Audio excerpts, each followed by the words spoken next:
ओम नमो भगवते वासुदेवाय। भागवत पुराण षष्ठ स्कंद पांचवा अध्याय। श्री नारद जी के उपदेश से दक्ष पुत्रों की विरक्ति तथा नारद जी को दक्ष का शाप। श्री सुखदेव जी कहते हैं, परीक्षित, भगवान के शक्ति संचार से दक्ष प्रजापति परम समर्थ हो गए थे। उन्होंने पंचजन की पुत्री अशकृति से हयश्व नाम के 10,000 पुत्र उत्पन्न किए। राजन, दक्ष के ये सभी पुत्र एक आचरण और एक स्वभाव के थे। जब उनके पिता दक्ष ने उन्हें संतान उत्पन्न करने की आज्ञा दी, तब वे तपस्या करने के विचार से पश्चिम दिशा की ओर गए। पश्चिम दिशा में सिंधु नदी और समुद्र के संगम पर नारायण सर नाम का एक महान तीर्थ है। बड़े बड़े मुनि और सिद्ध पुरुष वहाँ निवास करते हैं। नारायण सर में स्नान करते ही हर्षवों के अंतःकरण शुद्ध हो गए। उनकी बुद्धि भागवत धर्म में लग गई।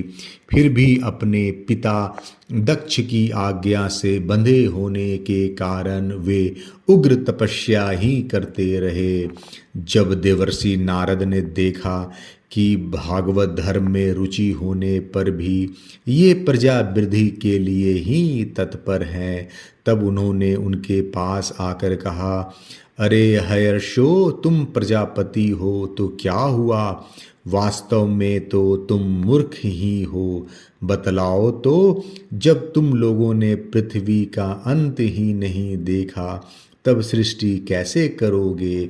बड़े खेद की बात है। देखो, एक ऐसा देश है जिसमें एक ही पुरुष है, एक ऐसा बिल है जिससे बाहर निकलने का रास्ता ही नहीं है, एक ऐसी स्त्री है जो बहुरूपनी है, एक ऐसा पुरुष है जो व्यभिचारिणी का पति है, एक ऐसी नदी है जो आगे पीछे दोनों ओर बहती है, एक ऐसा विचित्र घर है जो 25 पदार्थों से बना है, एक ऐसा हंस है जिसकी कहानी बड़ी विचित्र है, एक ऐसा चक्र है जो छुरे एवं वज्र से बना हुआ है और अपने आप घूमता रहता है।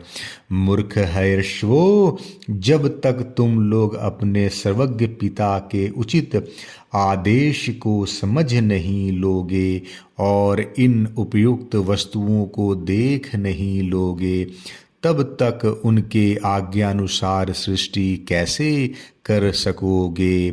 श्री सुखदेव जी कहते हैं, परीक्षित, हर्षव जन्म से ही बड़े बुद्धिमान थे। वे देवर्षि नारद की यह पहेली, ये गूढ़ वचन सुनकर अपने बुद्धि से स्वयं ही विचार करने लगे। देवर्षि नारद का कहना तो सच है। यह लिंग शरीर ही, जिसे साधारणतः जीव कहते हैं, पृथ्वी है और यही आत्मा का अनादि बंधन है। इसका अंत विनाश देखे बिना मोक्ष की अनुपयोगी कर्मों में लगे रहने से क्या लाभ है? सचमुच ईश्वर एक ही है। वह जगत आदि तीनों अवस्थाओं और उनके अभिमानियों से भिन्न उनका साक्षी तुरीय है। वही सबका आश्रय है, परंतु उसका आश्रय कोई नहीं है। वही भगवान है। उस प्रकृति आदि से अतीत नित्य मुक्त परमात्मा को देखे बिना भगवान के प्रति असमर्पित कर्मों से जीव को क्या लाभ है। जैसे मनुष्य बिल रूप पाताल में प्रवेश करके वहां से नहीं लौट पाता, वैसे ही जीव जिसको प्राप्त होकर फिर संसार में नहीं लौटता, जो स्वयं अंतः ज्योति स्वरूप है, उस परमात्मा को जाने बिना विनाशवान स्वर्ग आदि फल देने वाले कर्मों को करने से क्या लाभ है। यह अपनी बुद्धि ही बहुरूपनी और सत्व रज आदि गुणों को धारण करने वाली व्यभिचारिणी स्त्री के समान है। इन जीवन में इसका अंत जाने बिना, विवेक प्राप्त किए बिना अशांति को अधिकाधिक बढ़ाने वाले कर्म करने का प्रयोजन ही क्या है। यह बुद्धि ही कुलटा स्त्री के समान है। इसके संग से जीव रूप पुरुष का ईश्वर, इसकी स्वतंत्रता नष्ट हो गई है। इसी के पीछे पीछे वह कुलटा स्त्री के पति की भांति न जाने कहाँ कहाँ भटक रहा है। इसकी विभिन्न गतियों चालों को जाने बिना ही विवेक रहित कर्मों से क्या सिद्धि मिलेगी। माया ही दोनों ओर बहने वाली नदी है। यह सृष्टि भी करती है और प्रलय भी। जो लोग इससे निकलने के लिए तपस्या विद्या आदि तट का सहारा लेने लगते हैं, उन्हें रोकने के लिए क्रोध अहंकार आदि के रूप में वह और भी वेग से बहने लगती है। जो पुरुष उसके वेग से विवश एवं अनभिज्ञ हैं, वह मायिक कर्मों से क्या लाभ उठावेगा। ये 25 तत्व ही एक अद्भुत घर है। पुरुष उनका आश्चर्यमय आश्रय है। वही समस्त कारणात्मक जगत का अधिष्ठाता है। यह बात न जानकर सच्चा स्वातंत्र्य प्राप्त किए बिना झूठी स्वतंत्रता से किए जाने वाले कर्म व्यर्थ ही है। भगवान का स्वरूप बतलाने वाला शास्त्र हंस के समान निरक्षीर विवेकी है। वह बंध मोक्ष चेतन और जड़ को अलग अलग करके दिखा देता है। ऐसे आध्यात्म शास्त्र रूप हंस का आश्रय छोड़कर उसे जाने बिना बहिर्मुख बनाने वाले कर्मों से लाभ ही क्या है। यह काल ही एक चक्र है। यह निरंतर घूमता रहता है। इसकी धार छुरे और वज्र के समान तीखी है और यह सारे जगत को अपनी ओर खींच रहा है। इसको रोकने वाला कोई नहीं है। यह परम स्वतंत्र है। यह बात न जानकर कर्मों के फल को नित्य समझकर जो लोग सकाम भाव से उनका अनुष्ठान करते हैं, उन्हें उन अनित्य कर्मों से क्या लाभ होगा। शास्त्र ही पिता है, क्योंकि दूसरा जन्म शास्त्र के द्वारा ही होता है और उसका आदेश कर्मों में लगना नहीं, उनसे निवृत्त होना है। इसे जो नहीं जानता वह गुणमय शब्द आदि विषयों पर विश्वास कर लेता है। अब वह कर्मों से निवृत्त होने की आज्ञा का पालन भला कैसे कर सकता है। परीक्षित, हर्षवों ने एक मत से यह निश्चय किया और नारद जी की परिक्रमा करके वे उस मोक्ष पथ के पथिक बन गए जिस पर चलकर फिर लौटना नहीं पड़ता। इसके बाद देवर्षि नारद स्वर ब्रह्म में संगीत लहरी में अभिव्यक्त हुए भगवान श्री कृष्ण चंद्र के चरण कमलों में अपने चित्त को अखंड रूप से स्थिर करके लोक लोकांतरों में विचरने लगे। परीक्षित, जब दक्ष प्रजापति को मालूम हुआ कि मेरे शीलवान पुत्र नारद के उपदेश से कर्तव्यच्युत हो गए, तब वे शोक से व्याकुल हो गए। उन्हें बड़ा पश्चाताप हुआ। सचमुच अच्छी संतान का होना भी शोक का ही कारण है। ब्रह्मा जी ने दक्ष प्रजापति को बड़ी सांत्वना दी। तब उन्होंने पंचजन नंदिनी अशक्री के गर्भ से 1000 पुत्र और उत्पन्न किए। उनका नाम था शबलाश्व। वे भी अपने पिता दक्ष प्रजापति की आज्ञा पाकर प्रजा सृष्टि के उद्देश्य से तप करने के लिए उसी नारायण सरोवर पर गए, जहाँ जाकर उनके बड़े भाइयों ने सिद्धि प्राप्त की थी। शबलाश्वों ने वहाँ जाकर उस सरोवर में स्नान किया। स्नान मात्र से ही उनके अंतःकरण के सारे मल धुल गए। अब वे पर ब्रह्म स्वरूप प्रणव का जप करते हुए महान तपस्या में लग गए।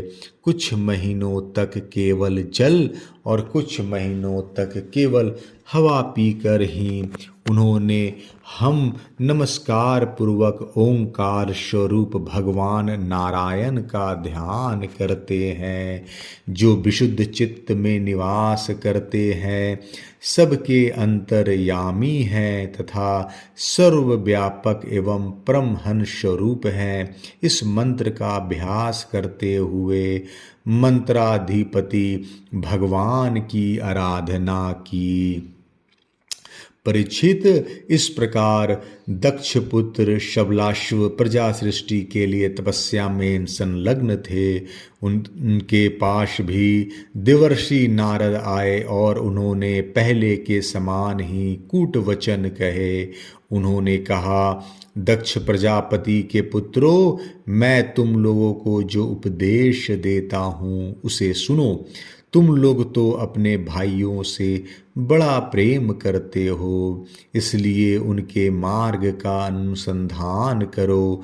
जो धर्मज्ञ भाई अपने बड़े भाइयों के श्रेष्ठ मार्ग का अनुसरण करता है, वही सच्चा भाई है।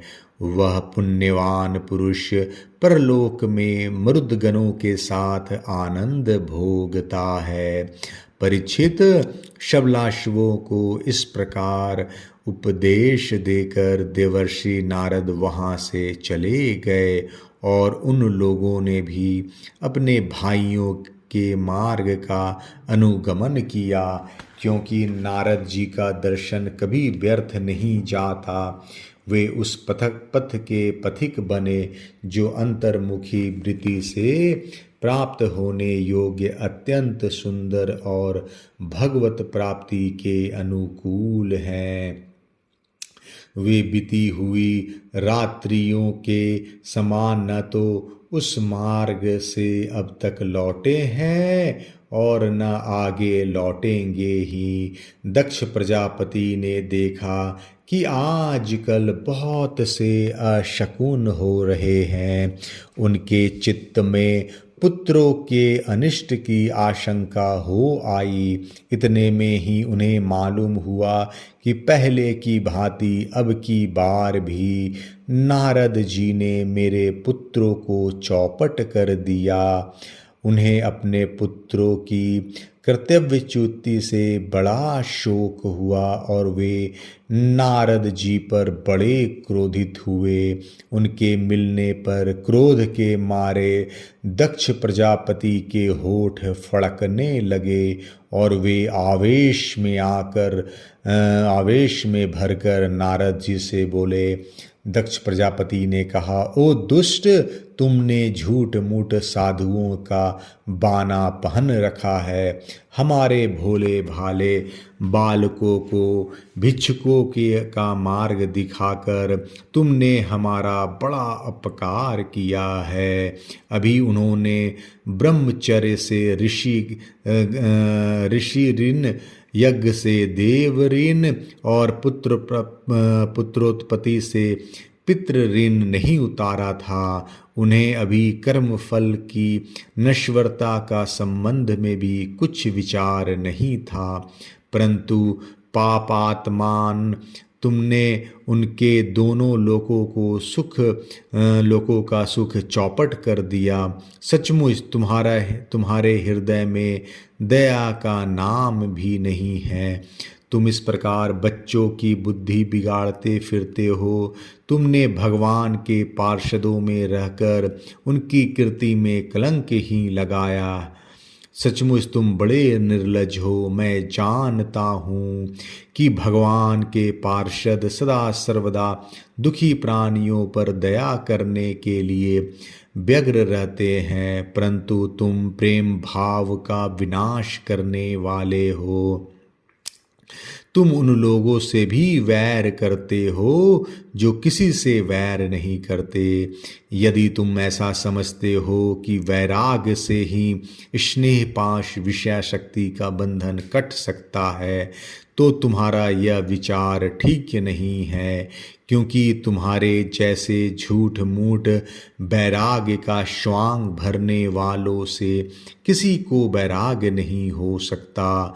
नारद, मनुष्य विषयों का अनुभव किए बिना उनकी कटुता नहीं जान सकता, इसलिए उनकी दुख रूपता का अनुभव होने पर स्वयं जैसा वैराग्य होता है, वैसा दूसरों के बहकाने से नहीं होता। हम लोग सद्गृहस्थ हैं, अपनी धर्म मर्यादा का पालन करते हैं। एक बार पहले भी तुमने हमारा असह्य अपकार किया, तब हमने उसे सहन कर लिया। तुम तो हमारी वंश परंपरा का अच्छेद करने पर ही उतारू हो रहे हो। तुमने फिर हमारे साथ वही दुष्टता का व्यवहार किया, इसलिए मूढ़ जाओ, लोकांतरों में भटकते रहो, कहीं भी तुम्हारे लिए ठहरने का ठौर नहीं होगी। श्री सुखदेव जी कहते हैं, परीक्षित, संत शिरोमणि देवर्षि नारद ने बहुत अच्छा कहकर दक्ष का शाप स्वीकार कर लिया। संसार में बस साधुता इसी का नाम है कि बदला लेने की शक्ति रहने पर भी दूसरे का किया हुआ अपकार सह लिया जाए। 5वां अध्याय समाप्त। जय श्री कृष्णा।